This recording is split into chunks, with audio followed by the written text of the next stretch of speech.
Pour répondre à la question, j'accueille dans ce magazine Franck Ghislain Onguené, spécialiste en gouvernance internationale du sport et enseignant en marketing international du sport.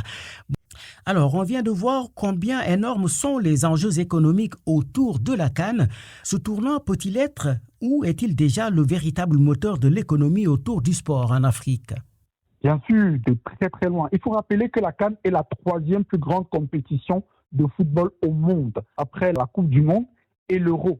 Et même aujourd'hui, il y a une compétition qui se fait clairement avec l'Euro et cela va se voir lors de cette compétition au Maroc parce que justement les standards auxquels le Maroc a souscrit sont des standards mondiaux, c'est-à-dire des standards niveau FIFA.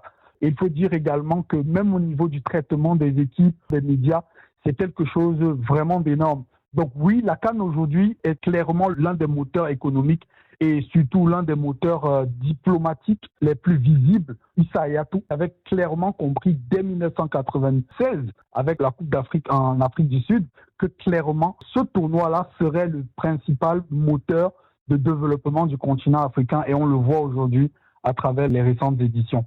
Mais on a l'impression de vivre une économie plus informelle que structurée autour des grands événements sportifs sur le continent.